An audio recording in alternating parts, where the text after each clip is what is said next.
Ta poslovica može da stoji kao legitimna poslovica.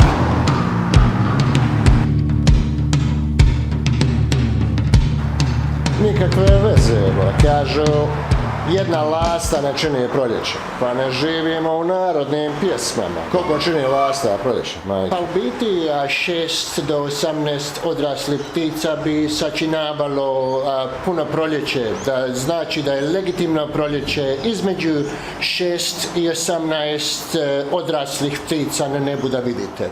Pa kako ćeš volan to, znači još gore kad gledaš kare, jesu li odrasle majke ili nisu nikakve veze kad vidiš jednu imaju neđe i druge, samo i ti ne vidiš, nisu u tvom vidiku još uvijek, znači o tome se radi. Čeka da ja obrnem malo tu filozofiju. Jedan mrav bola čini invaziju čovječe, jedan ti mrav čini invaziju. Ako vidite mrava bola jednog neđe da se zaputio, ja vam garantujem ako ga ne liferujete da će vam se pojaviti barem 3000 mrava sutradan. Ne idu oni niđe sami, bola ako su pošli niđe sami ima razloga što je pošao bola, znači hoće da izvidi nešto, može li se tamo, mogu li se useliti, mogu li se ulivati tamo, sad ću vam pokazati nekoliko primjera šta oni preko noći znaju raditi. Evo pogledajte šta mravi preko noći znaju uraditi, to je čudo jedno. Moraš biti humanitarac i ostaviti, ovdje mi je bila ona stabljika jedne, ukinuo sam im hladovinu, a viš oni su tu napravili. Gledaj majke, preko noći. Gledaj. Ja vidio ga, gledaj ga, pičkava, matre, gledaj kako su to i slagali bola. Mora da im je menadžment, im je zajebano dobar bola.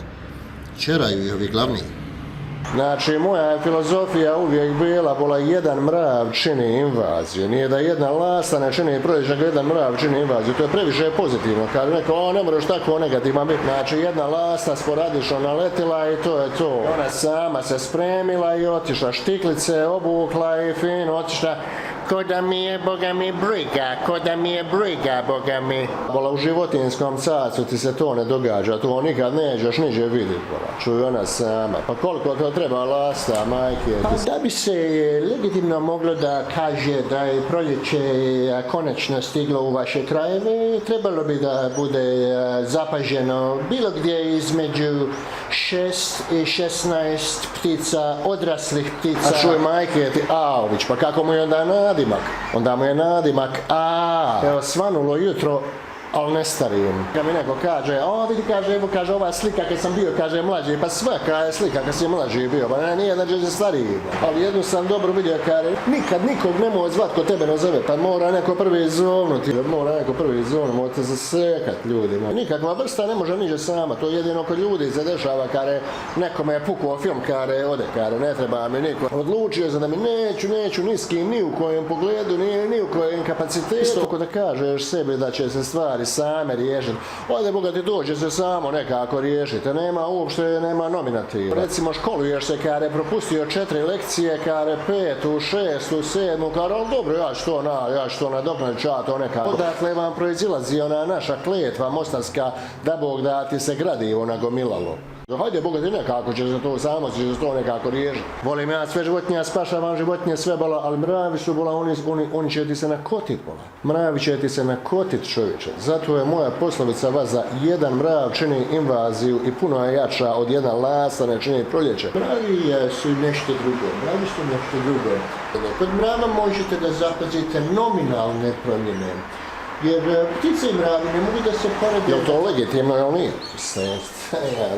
To ćete vidjeti u milion primjera kad se pojavi jedan onaj mali žuti i kažeš ti pustite ga, nemojte ga, neka ga jedan on, pojavit će se milion. Evo šaljem vas u Mostar iz Australije da vas vide. Za milion navrata vidio ga ima jedna vola vidi 100.000 iza nje duče. Evo jedna zanimljiva živa istina, ali nikakve veze nema. Znači činjenica 100% tačno, ali nikakve veze nema i ništa ne mijenja u našem postojanju. A ta je, oni koji ranije umru, bit će duže mrtvi. Živa istina, znači oni koji ranije umru, bit će duže mrtvi. To ne možeš pobiti tu činjenicu. Ali kakve je to veze ima, majke, kad malo razmišljam. Sve je to vola bezvrijedno. To se raja furaju da su onakvi poslovičari. Još će napraviti vola ministra za poslovice u Bosni i Hercegovini. Ministar za poslovice i anegdote. Ministar za poslovične nagodbe. I šta on radi, koja je njegova pozicija, kaže pa dobro, ako poslovica ima veze, možemo je legitimno staviti kao poslovica, jer u drugom slučaju ćemo je anulirati, ćemo jedna lasa 100% čini ne možemo kako ćete vi zaustaviti te pojave? Jer iz mog iskustva, ako ti pokušaš da staviš prepreku tome mravu, kad se on neđe zaputio, on će bola zaobići. On će otići, on će preko otići. Ispod, iza, iznad. Jedini način da ga zaustaviš, da ga ubiješ. Ali problem je, ima ih još 100.000.